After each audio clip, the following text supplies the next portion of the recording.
one for you today, kind of. We're going to go over the best horror games of 2024, as well as some of the worst horror movies of 2024. We'll try to dive into a few more things for 24, but we might end up splitting this video, or these topics, into two videos, so it'll get there, don't worry.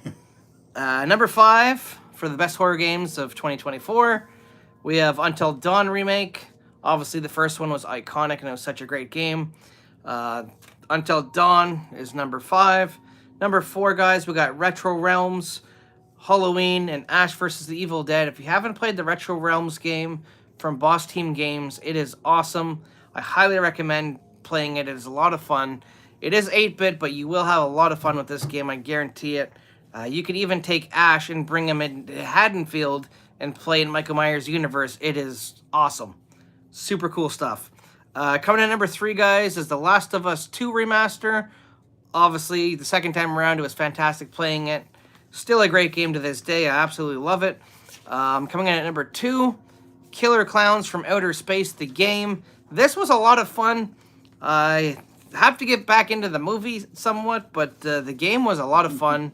You could take over the role of all the different clowns, play as the survivors, or you can just do the private matches, which I was doing, and just collect XP and just stream it on the channel, and it's a lot of fun. They did a really good job on this game. I believe it's out on the PS5 and the Series X, I think, right at the moment. But Killer Clowns from Outer Space, the game, guys, comes in at number 2. It was awesome. Coming in at number 1, guys, is the casting of Frank Stone. This was the latest game from Supermassive Games, and I really enjoyed what they did here. But this was also the first game from Dead by Daylight, who helped out make this game, and they did a fantastic job of transferring over. There's even a couple of really cool Easter eggs in the casting of Frank Stone for Evil Dead. Or not Evil Dead, but Dead by Daylight. So it's really cool. They have one of the things is the Trapper from Dead by Daylight. It's super cool. Now we're going to get into the worst horror movies of 2024. Starting number 10 is Baghead. Number 9, The Bloodline Killer. Number 8 is Night Swim, which was absolutely garbage. It definitely deserves to make the list. Coming in at number 7 is Imaginary.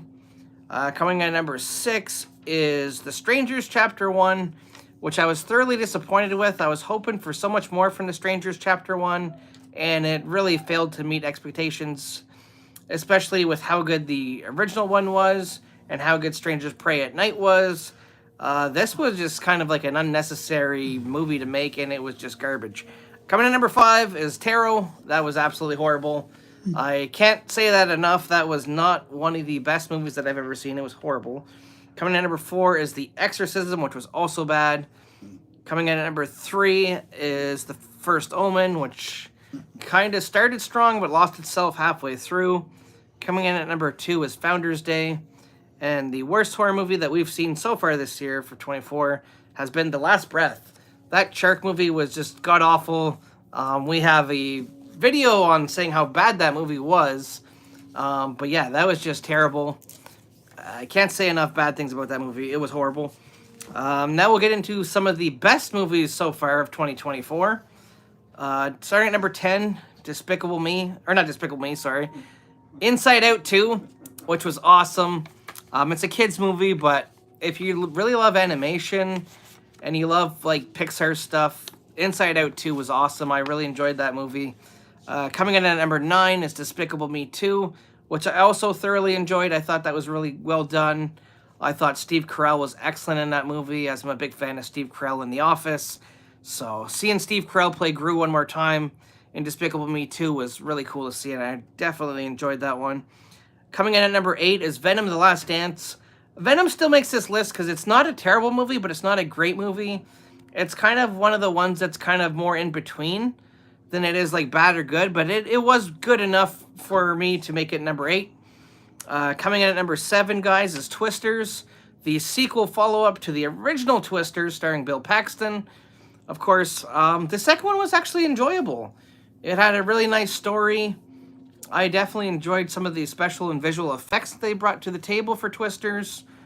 I definitely enjoyed it. It was great. I highly recommend that one too. Kind of number 6 is Bad Boys for Life. What can I say about Bad Boys for Life other than the chemistry that Martin Lawrence and Will Smith had in this movie, the story, just everything about Bad Boys for Life was so good. I've seen this one twice in the theaters. I've absolutely enjoyed it. Will Smith's performance in this movie is fantastic. Hey, how's it going? Welcome to the stream. Coming in at number 5 for you guys is Alien Romulus. If you haven't seen Fede Alvarez's take on Alien yet, highly recommend checking it out. It is available now, guys, on Disney Plus. So if you guys have Disney Plus or Hulu, check out Alien Romulus. You will not be disappointed. Fede Alvarez absolutely delivers a classic Alien movie that brings the true horror back to the franchise that it was missing for so long. So if you guys haven't seen Alien Romulus, definitely check out Alien Romulus. It is awesome. It is well worth it. Fede Alvarez delivers a good, solid Alien movie that we've been missing for a long time. That's why it comes in at number 5. It is a very strong movie in 2024. Coming in at number 4, guys, is Ghostbusters Frozen Empire. I seen this in the D-Box. I thoroughly enjoyed this one. I enjoyed it. The original cast was back. I didn't mind the story that they went with in this one, where they're kind of passing the torch to the younger Ghostbusters. Yeah, I thoroughly enjoyed that one. That was a really good one. Coming in at number 3 is Longlegs. Longlegs was absolutely fantastic. I can't say enough good things about Longlegs. Nicolas Cage delivers an incredible performance in this movie. Even though he's not in it super long, the amount of time that he is in this movie is creepy enough, and it's enough to kind of make you feel a little uneasy in the theater. So Longlegs is a solid number 3. Definitely one of the better horror films this year. As we've seen quite the trend with indie horror this year. A lot of big indie horror films. Stream was dominant in the box office. I believe in the States it was super dominant. Down here it was not as dominant as it was in the States, but it did well here too. Terrifier 3 did amazingly well, which is why it made my top horror movie for this year. A lot of indie movies, they did really well. Even In a Violent Nature was another one that I thoroughly enjoyed this year, and that did amazingly well too. Shudder even picked that one up, so if you guys have Shudder, you can check out In a Violent Nature. Rye Barrett plays Johnny. It is a fantastic movie, shot from the killer's perspective, which was really cool. Something different that we haven't seen before in horror movies. And it was cool to talk to him at Framer, as he's a big fan of like the old school 80s Jason kind of movies, and that's kind of where that led to that movie. So check out In a Violent Nature. You won't be disappointed. Coming in at number 2, guys, is Deadpool and Wolverine. It's going good. How are you doing? Deadpool and Wolverine was absolutely fantastic.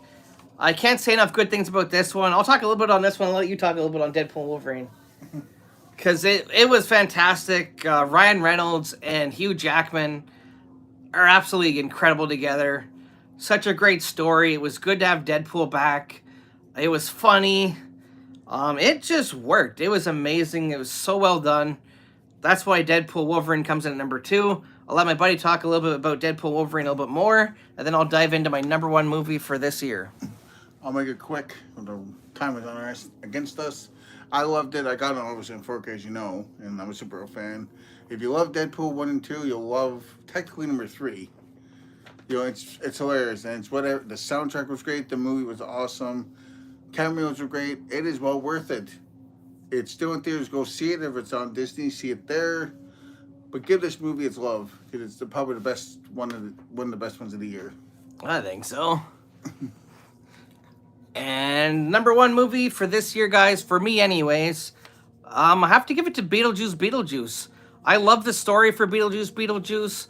I love the addition of Jenna Ortega. I thought she was fantastic as Astrid. I love the returning appearances from Catherine O'Hara. William Dafoe did an amazing job as his character, which they just brought in for the movie series, which I thought was really cool. Baby Beetlejuice. Everything about this movie was awesome. It was everything I was hoping for a sequel. That was a long time in the making, and I was just so glad I was able to see this twice in the theaters. It was so awesome, too, to see Michael Keaton back in that role, and he absolutely did an amazing job, even though he had probably about 15 seconds of, or maybe less than that, was it 15 or 17 minutes of screen time. Something like that. I don't remember. Not a lot of screen time again like he had in the original one, but I like that it stayed true a little bit to the original with more of a story-based sequel. I enjoyed it. I thought it was really well done. Everybody in the movie did a fantastic job. It was some neat cameos in there. I believe Danny DeVito's in there, which was awesome. So Beetlejuice is my #1 movie for this year. It is fantastic. If you haven't seen it, guys, I believe it's coming to Max. So if you're in the US, it's coming to Max next month. So stay tuned for that. You will enjoy it. If you love the first Beetlejuice, you're definitely going to love the second one, as it's really well done. It's definitely one of the best movies this year. 100%. I'm going to do my most anticipated movies quickly. We'll save some of that one. All right, we'll get through another one here. I'll get through my worst movies. Hey, good to see you, buddy. How's it going, Kevin? We're going to go through the worst movies of 24 quickly. We got some time to go through. Start at number 10 is Borderlands. That was terrible. Number 9, obviously, The Strangers Chapter 1. As it already made my previous list, it makes this one too. It just was not a good follow-up to the original classic of The Strangers that they originally came out with, and Strangers Prey at Night, which I thought was a solid 80s-themed slasher film. It took pieces from it, but it wasn't enough to really make it its own thing, and it kind of falters. That's why it's at number 9 for the worst movies. Coming in at number 8 is Tarot. We had Tarot on our last list, too. That was bad. It just was not a good movie at all. Coming in at number 7 is Joker Folie à Deux. I'll let my buddy explain Joker a little bit on kind of why this makes number 7. Joker was basically part 1, redone, and it's basically part 1, the second part of the first film. It's all musical. It's not all musical, I should say. It's a good movie, but it's not one of the better ones, and it's basically a middle finger from Phillips to Warner Brothers. Is what it really was. The only good part of it was Gaga. Was the only good part of the whole film. She was great as Quinn. So yeah, worth it if you guys want to see it. It's up to you guys. There you have it, guys. Coming in at number 6 is Night Swim. We can't say enough bad things about Night Swim. It was just terrible. It was basically Poltergeist swim in swimming pool, but it just didn't work. It failed on all attempts of it trying to do whatever it was trying to do. It just did not work well at all. Coming in at number 5 for me, anyways, is Lisa Frankenstein. As I seen this movie, I did not enjoy it very much. It was not very good at all. There's supposedly maybe a sequel or something to it, but it comes in at number 5 for me. Coming in at number 4, Madam Web, for obvious reasons. Coming in at number 3, Megapolis, apparently is horrible. Coming in at number 2 is Imaginary. Now, this was just a movie that was something that they've done before previously, but they just done it so much better than they did it at this time. At this point, I think they just absolutely failed to do something different about like Teddy Bear coming to life, and it was not very good. Blumhouse has been slipping with a lot of their movies, and Imaginary was a prime example of how far they've slipped away. I think Afraid was another one that they really slipped away from, and that was just terrible as well. So hopefully maybe in the next year, Blumhouse can get their stuff together and actually be bringing us some half-decent horror films. I know they've had a terrible stretch, so hopefully it'll get better in the new year. Coming in at number 1 for both of us is The Crow. Number 1 is The Crow. Yes, The Crow is absolutely horrible. I do not recommend this movie. Mind you, it's so bad that it's potentially possibly going to become a cult classic movie like the first one. But The Crow was just terrible. There was no real, the story was boring. The weird whispering kind of thing where he's like a vampire kind of thing was just dumb. This movie could have easily worked had they changed the character names. Like if Bill Skarsgård's character was not Eric Draven, and it was a totally different story, it would have been better. Had they changed the character thing, maybe it would have been a decent movie, because take away Eric Draven and you take away, I forget what the girl's character's name was in the original Crow, but you take away her character in the other one, and you do a whole new movie. It actually wasn't terrible, but because of the fact that they called it The Crow and had Skarsgård play Eric Draven and the other one play the other character. It just did not work. It failed on all attempts of being a good movie. It definitely felt like a rushed product. It felt like something that was just kind of pushed out to be released and not really well worked on. Had this movie been delayed maybe a few weeks or a few months before it actually released, I think it would have been a lot better than what it was, but it was just terrible. Did you watch it all around? Unfortunately, we watched it all, sadly. I'll let my buddy explain a little bit more about The Crow, how bad it was, and I'm just going to be right back. Yeah, move it closer to me. I get a drink, that's why. You get everything. Yeah, The Crow wasn't great. It was basically, they should have done it like a sequel to the first and made it the son of the lead character. But they decided to do it. It was a rush project. It was a retelling of what they were saying. So basically, it was the director saying, hey, this is my story. And I don't think he read the comic yet. It was bad, but like my friend said, I agree with him. I think it will be a cult classic. It'll be something that people will probably say, why didn't it do well? Well, I think we all know why. Because it stunk. We both hated it. We saw it in theaters. Didn't we see it in IMAX? In IMAX too, yeah. We saw it in IMAX and it was, what the beep were we thinking? So yeah, it wasn't good. I mean, it is the worst. I mean, it's gonna become a cult classic, and not much else we can do. Not for us, though. There you have it, guys. That's my #1 worst movie of this year. Now, we are going to do more of these videos for you guys, more lives.